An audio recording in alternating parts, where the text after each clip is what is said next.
kuya sa inyo mga ka-crayfish. Meron nga pala na o-order kay Boyet ito na 200 craylings para kay boss dito sa Summerville sa Dasma, Cavite.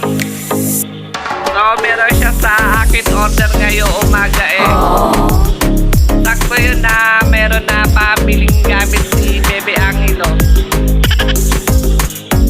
So ayan mga ka-crayfish, meron na ako na craylings dito. Baka gusto nyo na bumili. Mga wala pa na malalaki breeder, meron din si Boyet. So sa mga wala pa dyan at PM nyo na lang si Boyet. Salamat po mga ka-crayfish. Maganda umaga, bye bye mga ka-Boyet. Dito si boss Summerville for pangatlo niya na to na deliver sa kanya to. So pasukin na natin si kuya. God. Let's go. Yan mga ka-Boyet, nandito na ako. So sabi ni kuya dito na lang natin nalalagay yung mga cravings. So ano pa hinintay ko, kailangan ko na siya mailipat para di sila mamatay. Oh no! Tara, lipat na natin mga ka-Boyet. So ayan nga mga ka-crayfish, sinali na namin ni kuya dito sa trapan niyang ginawa. So ang ganda naman talaga, ang laki pa. So ayan po, ano na talaga yung tubig na yan, mga ilang araw pinatinig na. So diyan po namin nilagay, ang dami. Talagang halos talagang gusto ng mga crayfish na magtakbuhan, maglanguyan dyan. Kaya hindi ko na alam kung ilang piraso na ba yung nailapag namin dyan. So ang nilagay nga pala namin dyan ay 230 railings. So ayan, napakarami. At yung iba kala mo napatay na, baloktot na kasi at nakabaliktad pa. Yung pala ay naglalangoy-langoy na. So malapit ka naman sa amin yan, kaya hindi naman talagang astig na pagod yung mga trailings kasi wala pang 10 minutes nandiyan na kami sa kanilang bahay. So ayan, ang ganda-ganda po talaga ng kanyang oxygen. Talagang bumubula-bula hindi siya naman. May mga lagayan pala siya ng itlog. Pag ng itlog, may dalagayan siya ng itlog.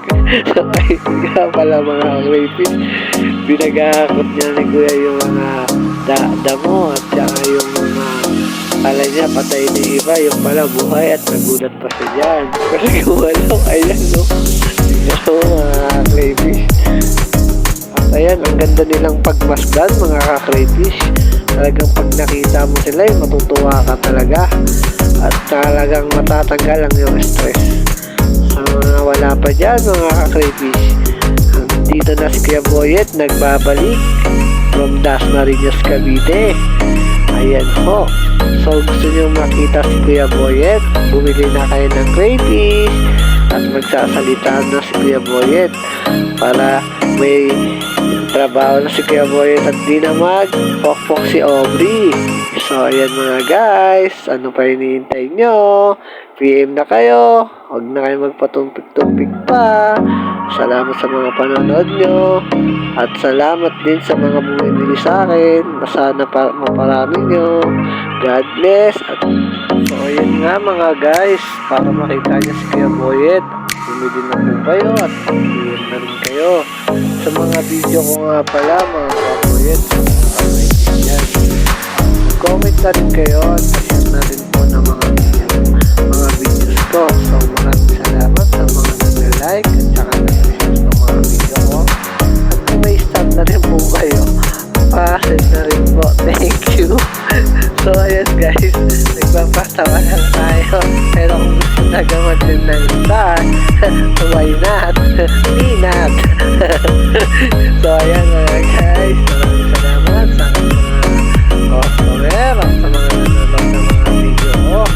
So nagkalang muli ako sa mga susunod na mga customer natin. So marami pa tayong crayfish mga guys. PM na lang po sa mga gusto. At sa mga gusto naman sa mga maliliit, so syempre mababa rin ang presyo. Sa malalaki, syempre malaki rin ang presyo. So ayan guys, hanggang sa muli. Nagbabalik nga pala ulit si Boyet ng Dasma. Maraming salamat. Sana gusto niyo mga video. Kahit paano, comment na rin kayo kung anong gusto niyo gawin ko.